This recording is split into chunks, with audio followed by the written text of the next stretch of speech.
Everyone, अनुग्रह IAS academy में आप सभी लोगों का बहुत बहुत स्वागत है। क्लास 10th चैप्टर नंबर 8 जिसमें लिखा त्रिकोणमिति का परिचय। ठीक है, तो त्रिकोणमिति के परिचय क्वेश्चन को समझने से पहले हम थोड़ा सा बेसिक समझ लेते हैं कि बेसिक में हमें क्या क्या पढ़ना है और किस तरीके से क्वेश्चन को हमें अटेंड करना है। ठीक है, अगर ये चीजें आप समझेंगे तो आगे चल के आपको समझ में आएगा। तो सबसे पहले हम देखते हैं समकोण त्रिभुज। अब समकोण त्रिभुज जब भी हमारे दिमाग में आएगा तो हमें पढ़ना होता है पाइथागोरस प्रमेय पढ़ना होता है। ठीक है, समकोण त्रिभुज जब भी हमारे पास में आएगा तो आप इस चीज को विशेष रूप से याद रखना। ठीक है, एक हम समकोण त्रिभुज बना लिए। समकोण त्रिभुज के पास में ये 90 डिग्री का एंगल है, तो 90 डिग्री यहाँ पर है। 90 डिग्री के जस्ट सामने वाला कर्ण होता है, और जिसकी बात कर रहे हैं, जिसके सापेक्ष की हम बात कर रहे हैं वो ए है, तो ए के सामने वाला लंब होगा और आधार तो ये होगा। ठीक है, अपोजिट इसे भी हम कर देते हैं। तो देखो, अगर हम सी की बात करते हैं, जैसे यहाँ पे बना के रखा हुआ है, अगर हम सी की बात करें तो सी के सामने वाला जो होगा, सी का जस्ट सामने, जैसे ए के सामने वाला क्या था, लंब था, सी के जस्ट सामने वाला क्या हो गया, यहाँ पर लंब हो गया। और यहाँ पर 90 डिग्री का 90 डिग्री है, तो 90 डिग्री के सामने वाला कर्ण होता है। तो ये दोनों चीजें आपको अच्छे से समझ में आ गए, है ना। अब देखो, पाइथागोरस प्रमेय में हम लोग लंब, जिस कोण के सापेक्ष बात चल रही है उसके सामने वाली भुजा, मतलब जिस कोण, मतलब जैसे अभी मैंने जस्ट बताया था कि अगर मुझे एक ए की बात चल रही है, अगर ए है तो ए के सामने वाला क्या होगा, लंब होगा। तो वैसे ही वही लिखा हुआ है यहाँ पर, जिस कोण के सापेक्ष बात चल रही है उसके सामने वाली भुजा क्या होगी, लंब होगी। ठीक है, 90 डिग्री यहाँ पर लिखा हुआ है, 90 डिग्री कोण के सामने वाली भुजा को हम कर्ण कहते हैं। 90 डिग्री कोण के सामने वाली भुजा को हम कर्ण कहते हैं, ये पॉइंट याद रखना। ठीक है, अब त्रिकोणमिति अनुपात क्या है, मतलब तीनों तीनों अनुपात का मतलब समझ, रेशियो, इंग्लिश में अपन इसे रेशियो बोलते हैं। तो अनुपात में मैंने एक क्या बनाया, समकोण बनाया है। तो समकोण त्रिभुज में देखो, ए फोर आधार और के फोर कर्ण और एल फोर लंब, ये तीनों चीजें हैं यहाँ पर। ठीक है, तो देखो, जब भी मैं अनुपात मतलब त्रिकोणमिति अनुपात मतलब तीनों का अनुपात होना चाहिए। तो मैंने क्या किया, लंब लंब बट्टे या लंब अनुपात कर्ण, तो मैंने क्या लिखा, लंब अनुपात कर्ण लिख लिया। ठीक है, लंब अनुपात आधार लिखा है, इधर से आप देखते जाना, ये लंब है, लंब बट्टे कर्ण, लंब अनुपात कर्ण लिख लिया, लंब बट्टे आधार कर लिया, है ना। इसके बाद में ये आधार अनुपात क्या है, मेरे पास है लंब है, तो आधार लंब ये लिखा हुआ है, और आधार कर्ण ये लिखा है, और कर्ण लंब ये लिखा हुआ है। और इन्हें हम एक सरल रूप में, इतना लंबा नाम याद रखने से बेहतर है, हमने क्या किया, लंब अनुपात कर्ण बराबर क्या होता है, साइन होता है। ठीक है, तो ध्यान रखना, लंब अनुपात आधार को हम tan बोलते हैं, और आधार अनुपात लंब को हम cot बोलते हैं, और आधार अनुपात कर्ण को हम cos बोलते हैं, और कर्ण अनुपात लंब को हम cosec बोलते हैं, और कर्ण अनुपात आधार को हम sec बोलते हैं। ठीक है, जिस मतलब जिस कोण की बात चल रही है तो वही कोण यहाँ पर लास्ट में लिखेंगे। ठीक है, देखो, अब इसी को मैं सिस्टमेटिक तरीके से जमा दिया यहाँ पर। जैसे मैंने sec लिखा हुआ, क्या लिखा, साइन थीटा, थीटा मतलब जानते हैं, थीटा एक कोण होगा। ठीक है, अगर साइन थीटा लिखा है तो समझ जाना साइन, साइन लिखा है।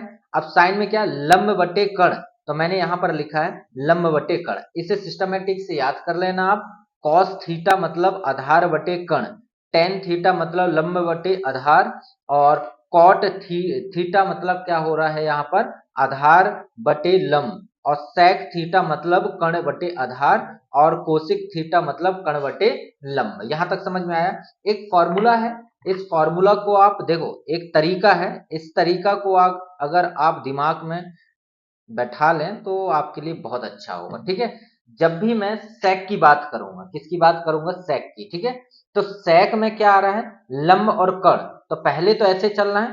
तो देखो, लंब और कर्ण पहले ऐसे चलो आप, है ना, तीन, एक दो तीन, मतलब साइन कॉस टेन। तो साइन में क्या है, लंब बटे कर्ण है, तो ऐसा याद रख लो। और कॉस में क्या है, कॉस में आधार बटे कर्ण है, तो आधार बटे कर्ण है। और टेन में क्या है, टेन में देखो लंब बटे आधार, तो लंब बटे आधार। अब देखो, तीन तो ऐसे आपने चला, और 3 आप यहीं से इधर की ओर चलना, तो ये ऐसे चलेगी। ठीक है, यहां तक समझ में आया? ठीक, तो कॉट थीटा मतलब क्या होगा? देखो इधर क्या हुआ, आधार बटे लंब, तो आधार बटे लंब लिखा है। सेक थीटा का मतलब यहां से स्टार्ट कर दो आप, तो आधार मतलब यहां कर्ण बटे आधार, ठीक है। और कोसिक थीटा का मतलब क्या हो गया यहां पर? कर्ण बटे लंब हो गया। यहां तक समझ में आया आपको? देखो एक बार आप स्क्रीनशॉट ले लो अच्छे से, और इसके बाद में आप इसे अच्छे से याद करना, जहां तक मुझे विश्वास है कि आपको ये समझ में आ गया होगा, है ना। एक बार अच्छे से आप स्क्रीनशॉट ले लो। अब चलो क्वेश्चन को समझते हैं, क्वेश्चन हमसे क्या बोल रहा है। क्वेश्चन को आप जितना ज्यादा देखेंगे उतना ही ज्यादा आपको सहूलियत होते जाएगा, ठीक है। तो क्वेश्चन में क्या है, ए बी सी लिखा हुआ है। ए बी सी मतलब कोण ए बी सी जिसका कोण बी समकोण है, ध्यान से समझना है ना। मैंने बोला ए बी सी जिसका कोण क्या है? बी समकोण है ना।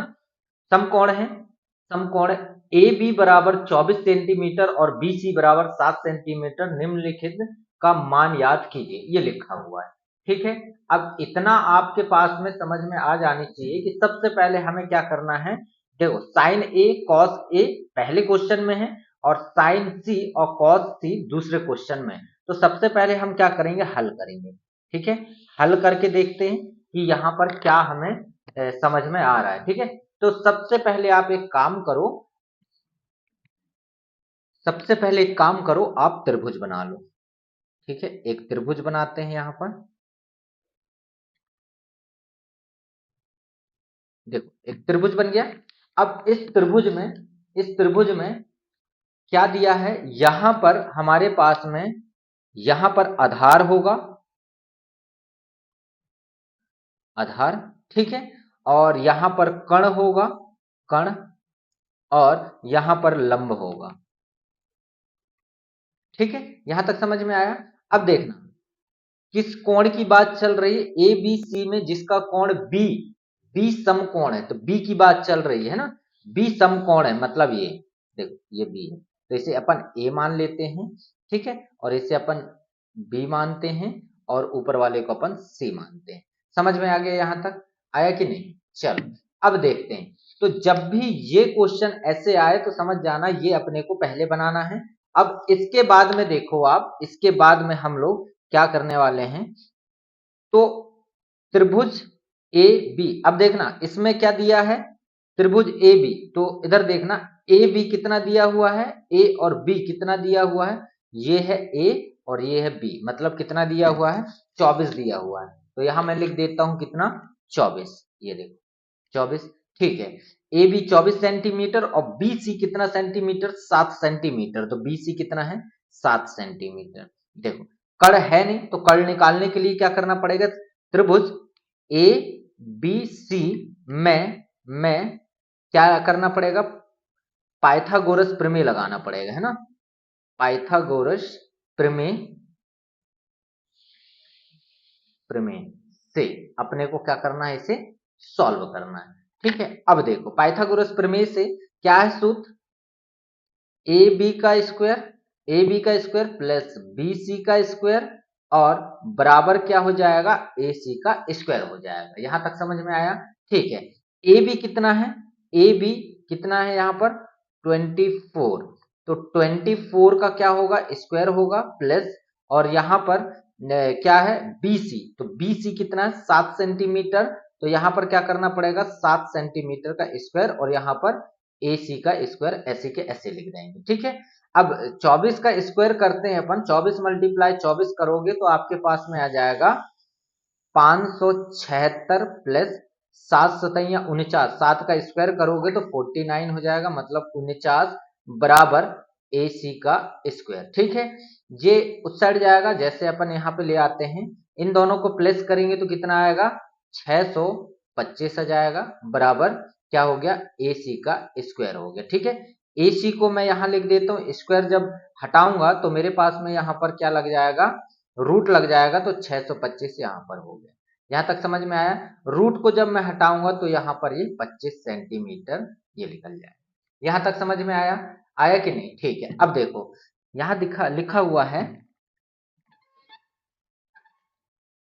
यहां लिखा हुआ है क्या, साइन, साइन ए, साइन ए बराबर क्या होता है, लम, अभी आपको पता है साइन मतलब समझ रहे हो आप, लाल बटे कक्का आपने पढ़ा है, साइन ए बराबर क्या होता है, लंब बटे कर्ण, लंब बटे कर्ण, ठीक है। तो लंब बटे कर्ण कितना है, लंब कितना 7 सेंटीमीटर, तो 7, और कर्ण कितना है, यहाँ पर कर्ण अभी जस्ट निकाल के लेके आए 25, तो यहां मैं लिख देता हूं 25, ठीक है, 25 आया है ना, तो यहां लिख देता हूं मैं, कर्ण कितना है 25 है। यहां तक समझ में आया, ठीक है। अब देखो यहां पर किसकी बात कर रहा है, कॉस की बात कर रहा है, तो कॉस लिखो यहां पर, कॉस ए बराबर कितना होगा, तो कॉस ए, तो कॉस ए में क्या, आधार बटे कर्ण, तो आधार बटे बटे कर्ण, ठीक है। आधार बटे कर्ण कितना है, तो आधार देखो 24 है, कर्ण आधार कितना है 24 है,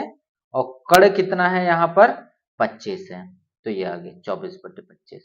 यहां तक क्लियर है, ठीक है। अब चलो क्वेश्चन फर्स्ट सॉल्व हो गया अपना, सेकेंड वाले क्वेश्चन को समझते हैं। यहां पर मैं सेकेंड लिख लेता हूं, ठीक है। सेकेंड क्वेश्चन में अपन क्या करते हैं, सबसे पहले अपने को समकोण त्रिभुज बनाना है, तो एक समकोण त्रिभुज मैंने बना लिया यहां पर, ये ठीक है, समकोण त्रिभुज।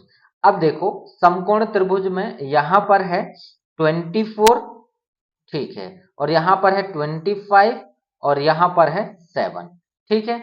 अपन इसे नाम दे देते हैं, इसका नाम, अब देखना बात किसकी चल रही, सी की बात चल रही, किसकी बात चल रही, सी की, तो सी के सापेक्ष क्या होता है, लंब होता है, मैंने आपको बता के रखा हुआ है, ठीक है। और कोण जहां पर बना हुआ है वहां के सामने 90 डिग्री का जो कोण होगा उसके सामने क्या होगा, कर्ण होगा। अब बचा क्या लास्ट, अपने पास आधार बचा, तो ये आधार हो गया, ठीक है। तो इसमें क्या क्वेश्चन में दिया है, यहां है क्वेश्चन है यहां पर, साइन, साइन सी बराबर, साइन कितना है, लंब बटे कर्ण है, तो लंब बटे कर्ण यहां से आप निकाल लो, लंब कितना है, लंब है 24, और बटे में कितना आ जाएगा 25, देखो कर्ण कितना है 25 है, तो 25 लिख दिया, ठीक है। वैसे ही आप इधर लिख सकते हो, ये हो गया अपना आंसर, है ना। अब वैसे ही यहां पर लिख सकते हो किसका क्वेश्चन, क्वेश्चन देखो कॉस, कॉस कॉस सी, तो कॉस सी बराबर कितना होगा यहाँ, आधार बटे आधार बटे आधार बटे कर्ण होता है कॉस, ठीक है। आधार बटे कर्ण मतलब आधार कितना है यहाँ पर 7 है, और यहाँ पर कितना है 25 है, तो यहां तक समझ में आया। बहुत अच्छा, बहुत सरल क्वेश्चन है, इसे आप अच्छे से देख लो, क्वेश्चन को पढ़ लो, इसके बाद में फिर आप इसे सॉल्व करना। यहां तक समझ में आया, आशा करता हूं बहुत अच्छे से समझ में आया होगा। लाइक शेयर और सब्सक्राइब जरूर करें, धन्यवाद।